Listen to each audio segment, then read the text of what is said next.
Hey guys, welcome to Relatable. Happy Monday. Hope everyone had a wonderful weekend.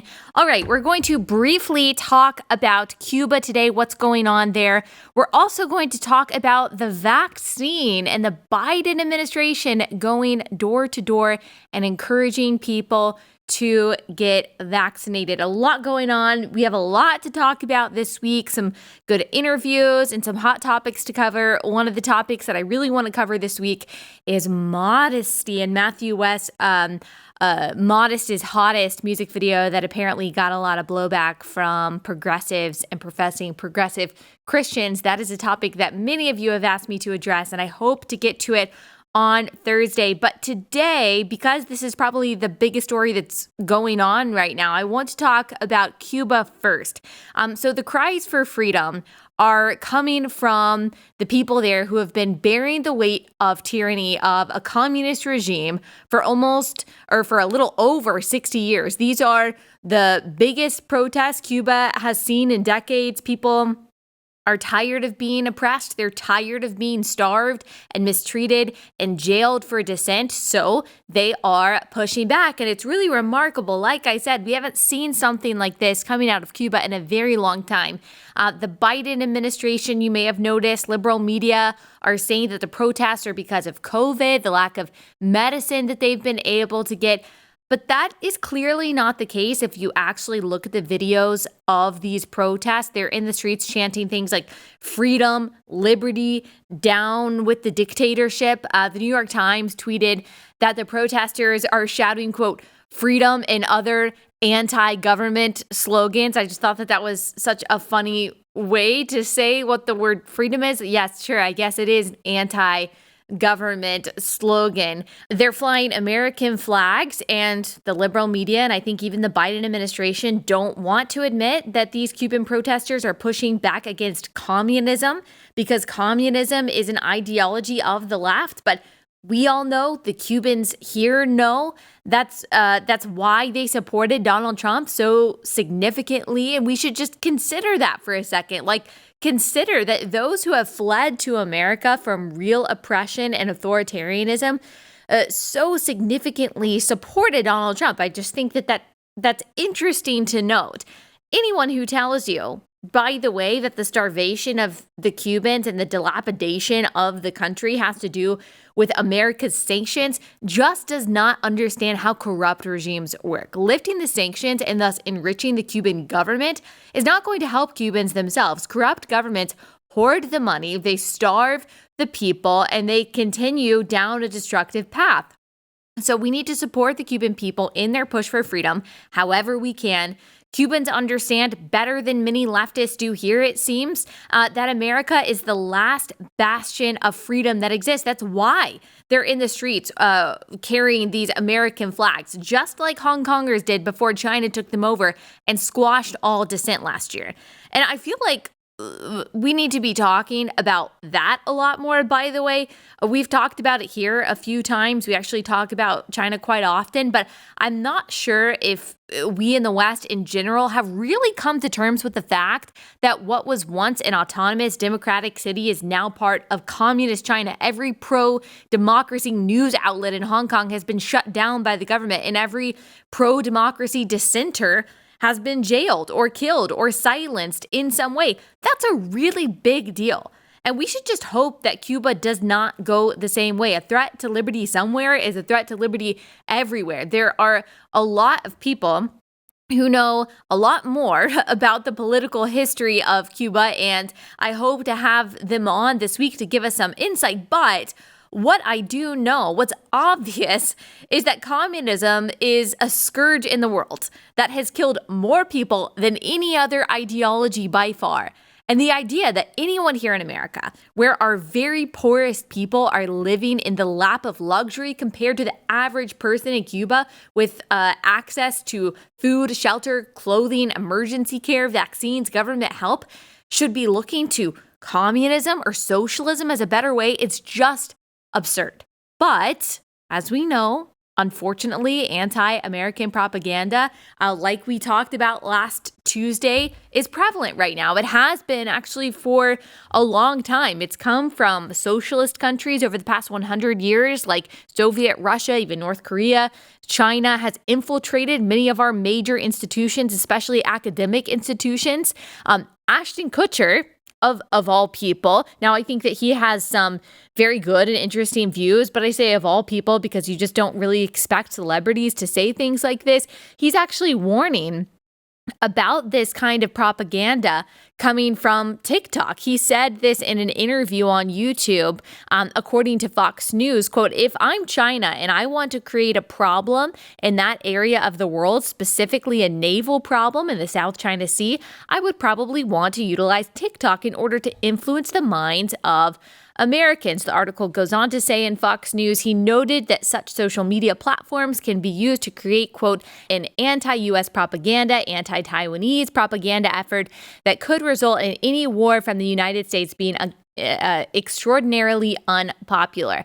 And I think he's absolutely right about that. I mean, it's amazing to me that young people here don't realize that they're so easily manipulated to hate freedom and hate their country, to somehow ignore the past 100 years of failed communism and socialism, to ignore what happened in Hong Kong, what's happening right now in Cuba, and to still insist that these collectivist systems could somehow work here. I mean, just think about the misinformation and the misunderstanding it takes to get to that conclusion. There was a poll from Issues and Insights that came out a few weeks ago showing that Americans between the ages of 18 and 24 are the least likely to be proud to be Americans. Only 36% are extremely proud or very proud, compared to 86% of Americans 65 plus who are very proud or extremely proud. I mean, doesn't that tell you something? That maybe the people who have seen more, who know more, who have experienced more might have a better grasp on how good of a country America is, especially compared to the rest of the world?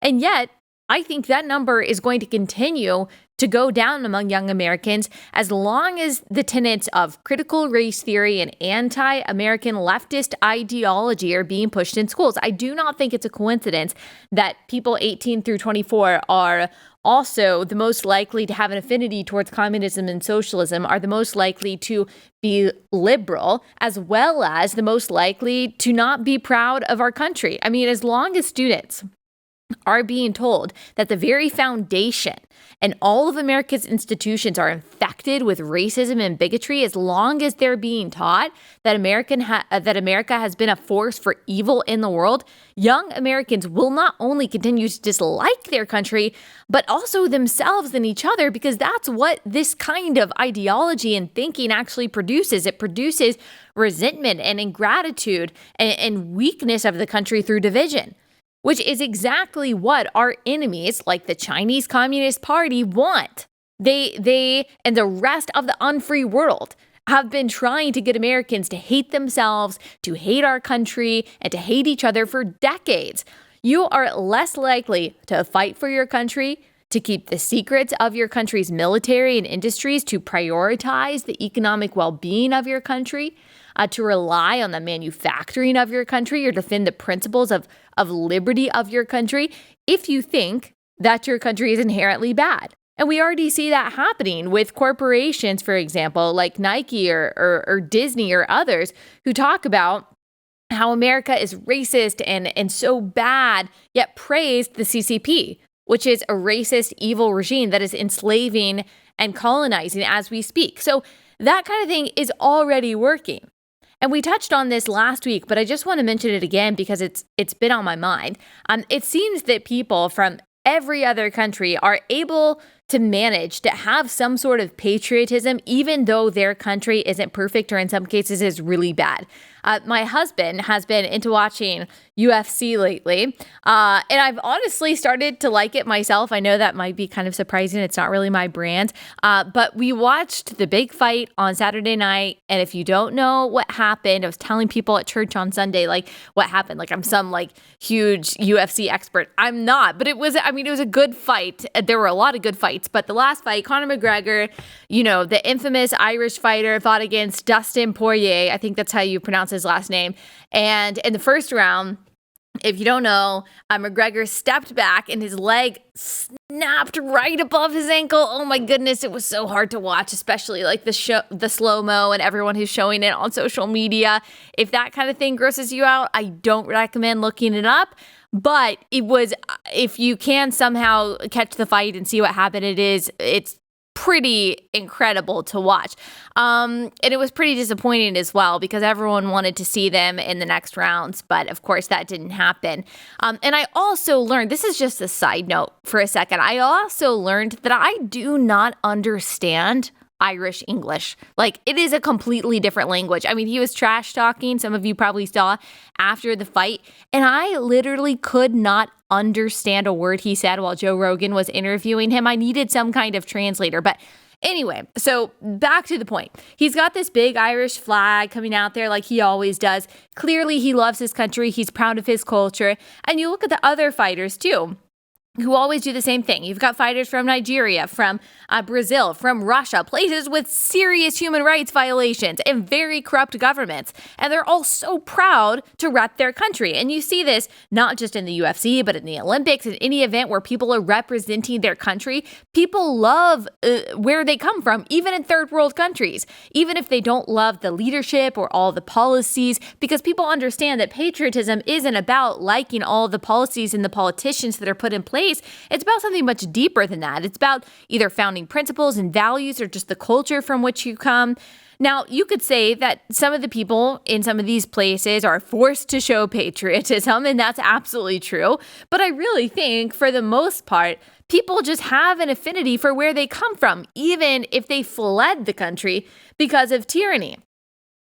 More immigrants, you guys know we talk about this a lot, flee to America than to any other country by far every year. And they often choose to retain much of the culture of the country from which they fled because they still love it, because countries are like families. They're not perfect, but they're yours, and you still have a deep love for them because of that.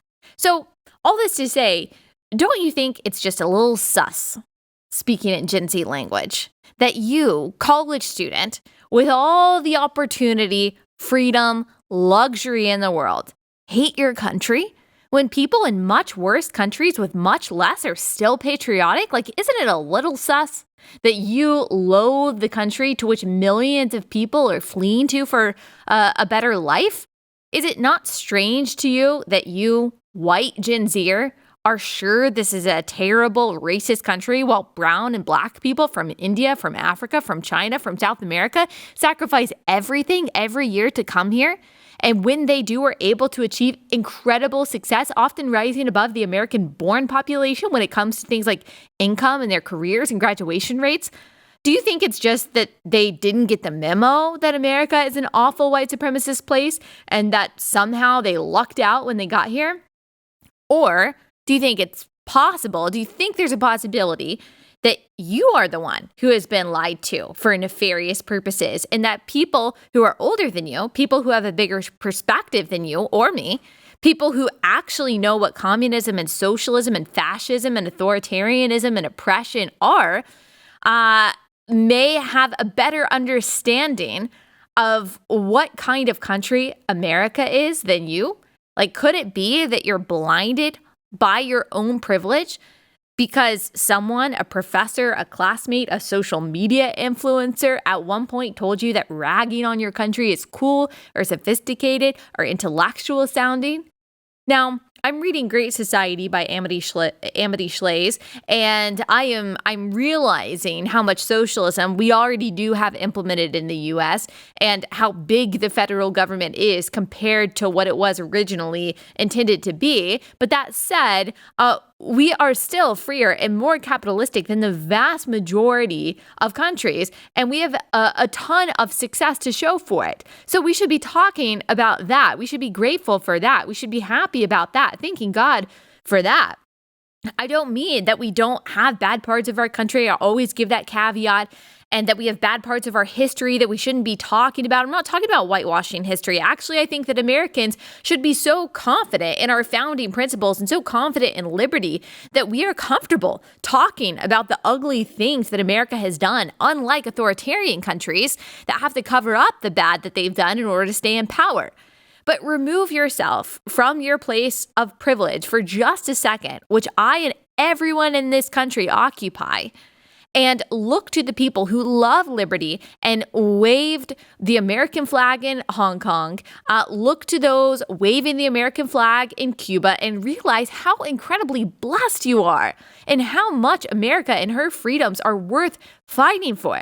There are people who have rioted with Antifa and with BLM for the past year who have actually burned the American flag in the street.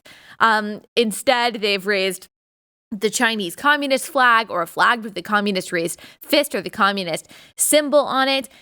And look, I'm going to be honest. I would not be against some kind of voluntary exchange program where the citizenship of the people who hate America and love communism are given to the people in other countries like Cuba who love America and love freedom. But I mean, isn't it interesting that people who flee to America for freedom are like, wow, I love my country, but I just have to leave. And then there are people here who hate America who are like, I hate my country, but I'll never leave. Like, it just doesn't make sense. It's just something to think about. Now, we should be absolutely praying for the people of Cuba. They will be facing a lot of opposition from their government. I don't know what change is going to look like there, but if we care about human rights, if we care about their well-being, if we care about justice and freedom, which I think we should, then we should care about and pray for Cuba. All right, that's all I have to say on that. Like I said, hopefully we'll talk about it again this week. I hope to get an interview with, I've got a couple people that I've reached out to that I hope will come on the show and give us more insight and some personal testimonies of what it's like in Cuba and why these people are rising up in the name of freedom. But in speaking of authoritarianism, I want to at least scratch the surface of another topic that you guys have been asking me about, and that is this COVID vaccine, and specifically the push to make it mandatory, or at least as mandatory as possible. So we'll get to that in just 1 second. But first, I want to tell you guys about Annie's Kit Clubs. You guys know Annie's Kit Clubs is one of my favorite sponsors. Everyone wants to encourage their kids to be creative, just not on the wall. So if you are looking to kind of occupy your child and to channel their creativity in a good way, in a way that you approve of, then you need Annie's Kit Clubs. They've got a Young Woodworkers Kit Club, a monthly subscription that sends kids real hammer and nails construction kits. They even include real tools, starting with a kid-sized hammer. Your kids can build complete kits with very minimal supervision. They've also got Annie's Creative Girls Club that can introduce your girl to new crafts with every shipment. So each month, she'll receive 2 fun kits complete with easy-to-follow instructions, kickstart her creativity through painting, beading, and more. So your kids can master new hands-on skills while expressing their creativity. Go to annieskitclubs.com/Allie, that's ALLIE, annieskitclubs.com/Allie, and save 75% off your first shipment. That's annieskitclubs.com/Allie, annieskitclubs.com/Allie.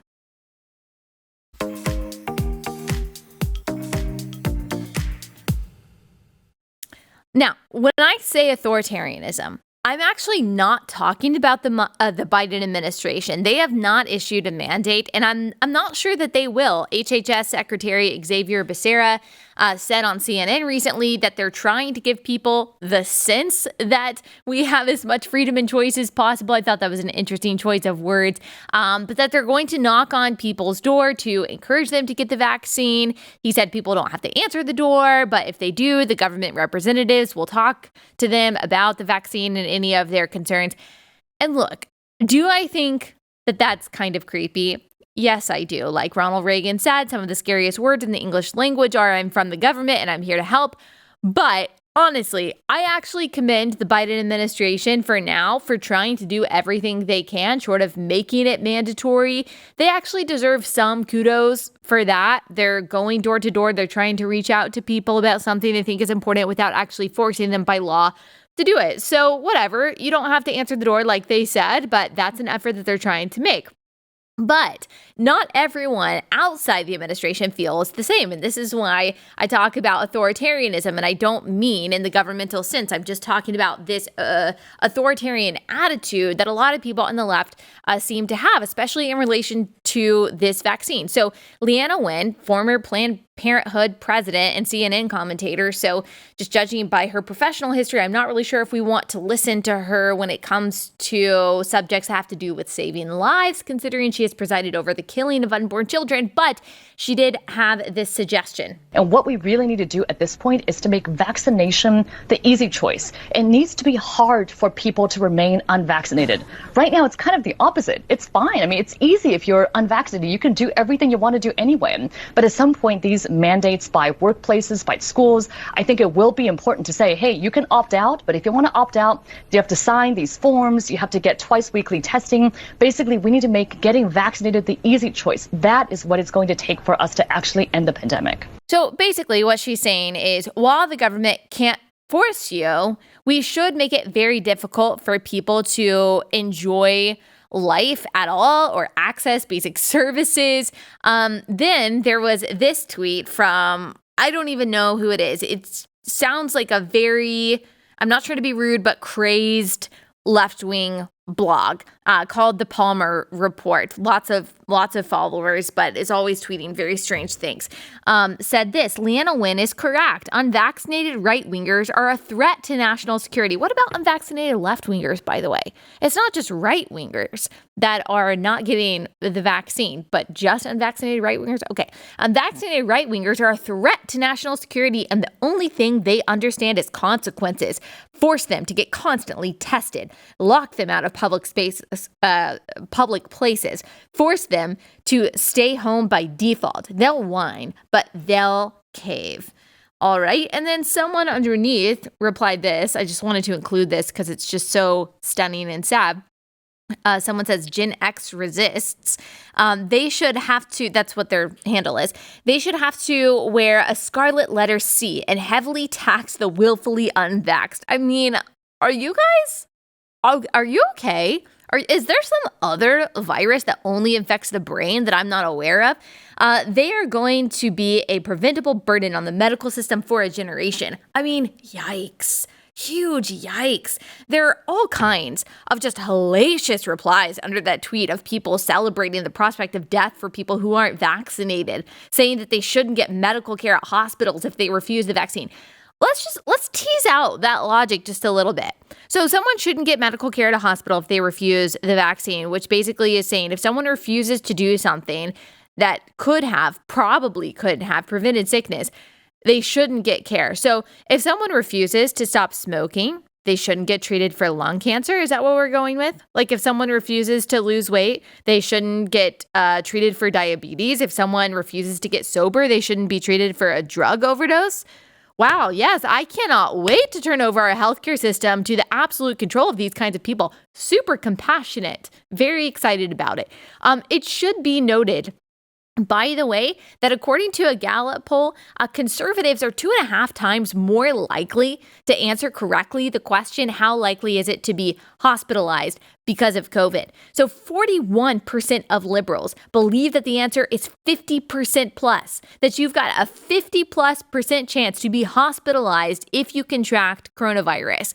Only 9.8% of them got the answer right, which is that you have a 1 to 5% chance to even have to go to the hospital with COVID, whereas 25.6% of conservatives got that answer right. But actually, both conservatives and liberals way overestimate the risks of COVID. But conservatives are far more likely to get that answer right. And that's because liberals, just to be honest, have been on a steady diet of panic porn for a year. That doesn't mean that people shouldn't take it seriously. I've said that a million times over the past year. But we should have an accurate idea of the real risks, right? Okay, I'm going to get to more of that in just a second. But first, I've got to tell you guys about another one of my favorite sponsors, and that is Good Ranchers. You might not know that more than 80% of the grass-fed beef sold in the United States is imported from overseas. That is really a staggering statistic that I didn't know. That's why we get our meat from GoodRanchers.com. Their product is 100% American. When you buy your steak and chicken from Good Ranchers, not only are you getting ethically raised, sustainably sourced, high-quality meat, you are also supporting American farms, which is super important. My friends at Good Ranchers have traveled the United States, and they've met with the farmers that they work with. And they know that they are putting meat on your table that is the very best. All of their product is individually wrapped. It's vacuum sealed. It's ready to grill. You can even choose pre-marinated chicken option. That's what we really like. It helps eliminate waste. It just makes your life a lot easier. They safely deliver American craft beef and better than organic chicken right to your door. You can place a one-time order, or better yet, you can subscribe and save a lot of money when you do. Check out the Family Feast bundle, which includes steak and chicken. If you subscribe, you get $20 off and free express shipping if you go to goodranchers.com/Allie. That's goodranchers.com/Allie to get $20 off and free express shipping. Goodranchers.com/Allie for $20 off and free express shipping.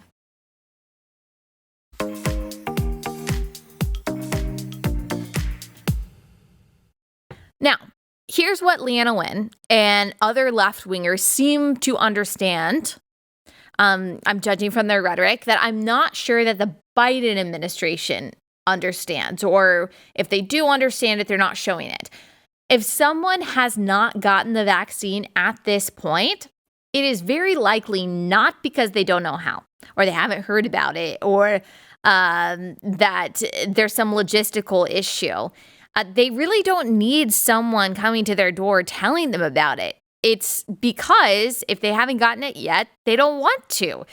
They've weighed the risks, they've weighed the benefits, and they just don't want to get the vaccine. And look, I understand that there are people out there who think the decision not to be vaccinated is selfish and stupid, but you also have to understand that there are people with legitimate reasons for not wanting to be vaccinated. It's a new vaccine, hasn't been out that long, hasn't been out long enough to study long-term effects. We have heard about questionable, albeit rare, side effects, like changes to menstruation for women and heart inflammation for young people, especially young men.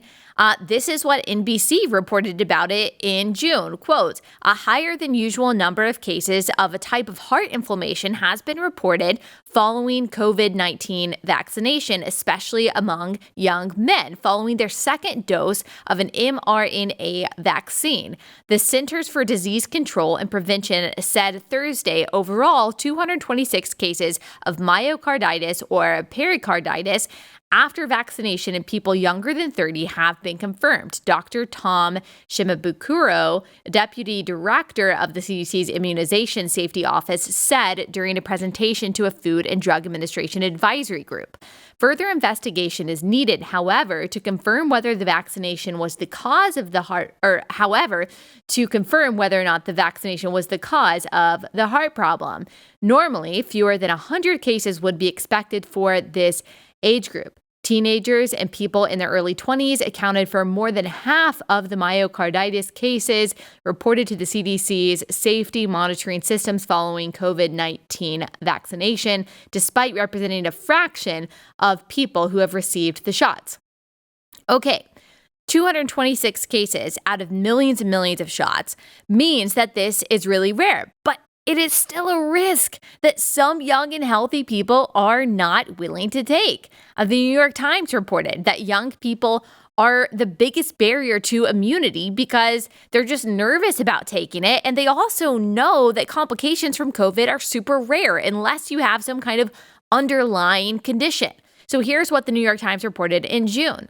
Rare but real side effects have emerged as a serious concern, especially for young people who feel they're at low risk from the virus itself. Johnson & Johnson vaccinations were paused briefly this spring after the discovery of rare blood clots in young women.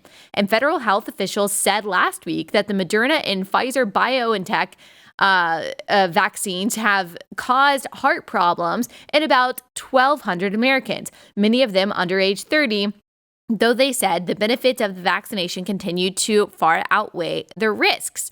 Just a reminder that also, according to the CDC, for people under the age of 19, the flu is significantly deadlier than COVID. For people under the age of 40, the flu and COVID are equally deadly, which means not very much at all. The people for whom COVID is riskier than the flu is people who are above 60. Those who are 60 plus are much more likely to suffer serious complications from COVID than from the flu, even though those serious complications are very rare.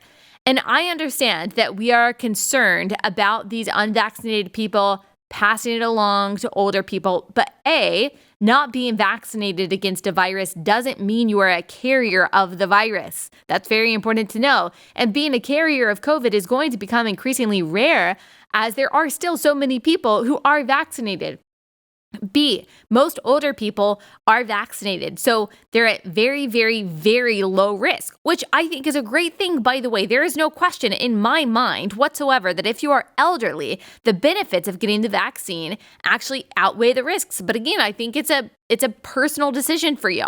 But for young people, maybe not. Maybe the benefits don't outweigh the risks. And since cases and deaths have dropped across the country so drastically, it doesn't seem like the people who choose not to get the vaccine need to be excluded from polite society or unable to travel or go to work in person or go to concerts. It just doesn't make sense. It honestly doesn't even make sense to force unvaccinated people to wear masks. Like, I know that's controversial to say, but from all the data that we've seen, that we've collected over the past year and a half, there seems to be no correlation at all between the number of COVID cases and mask mandates or lockdowns. And actually, in many cases, you've seen lower cases in free states like Texas and Florida than you have in locked down, heavily masked states like New Jersey and New York. Those are just the facts. There's also a racial equity portion to this as well, considering that a large percentage of unvaccinated people are Black Americans who just don't want to get the vaccine. It's not because of a lack of access. So much money has been dedicated to getting minority populations to get vaccinated, and a lot of them just don't want to. So are you really going to segregate society along largely racial lines because of this vaccine? I mean, if you want to follow the science, that means you don't just shut down the critical thinking part of your brain and listen to whatever Anthony Fauci says. It means you think, you ask questions, you look at the data, and you're willing to form conclusions based on factual information that may be unpopular. And I say all this as someone who has never been anti-vaccine in my life, just full disclosure, up to and including now. No one in my family is anti-vaccine. I used to be actually more of a vaccine Karen, if you will, wanting everyone around me to get their flu shot, etc. But I've eased up on that. I'm not anti the COVID vaccine, although I don't think it's your business if I'm vaccinated, nor do I think it's my business if you're vaccinated. I also always complied with the masking rules and all of that, but it didn't bother me when other people didn't. So you can't say that I'm some kind of crazed anti-masker or anti-vaxxer. That's just not factual. I am a big fan of choice. I'm a big fan of liberty and factual information. It's hard for me to understand how those two things don't, like, some people cannot carry those two things in their mind at the same time. The vaccine, I will say, is not the mark of the beast. That's just bad theology. It's not magnetic. It's not inserting a tracking device, but it is a new vaccine, even though it's made from old technology. And people are not crazy to assess the risks for themselves. In fact, that's much more scientific than the people who apparently think that science means just accepting everything bureaucrats tell you without questioning anything. And if there seems to be cumbersome restrictions for living your life that you just think are unjust, call your state legislators, email them, see if there's anything that can be done about it. Trampling on freedoms isn't just something that the government can do. Big business can do it too, and state lawmakers may be responsible to act in some cases. If the Biden administration shows up at your door and you don't want to talk to them, treat them like a Jehovah's Witness. So either you just ignore them and you don't answer the door, or you can invite them in for tea and crumpets. Go for it. Share the gospel with them. Explain to them your reasoning for not getting it if you want to, if you're not going to get it. I think your options are to be kind and hospitable and truthful with them, or to not answer your door at all. I don't know if there's any reason necessarily for animosity. I think that it actually can be an opportunity to tell them about Christ. Who knows? Maybe that's part of why God is allowing that particular program. You certainly could use it for His glory in that way. So I hope that answers some of your questions. I understand this is a controversial topic with a lot of, I think, respectable and valid opinions across the spectrum on that, but I wanted to try to give you a neutral and balanced view on it. And I'm sure whenever I talk about this subject, there are always people who are disappointed on both sides, and that is perfectly fine with me. All right, we will be back here tomorrow with a really good topic that I'm excited about talking about. I will see you guys then.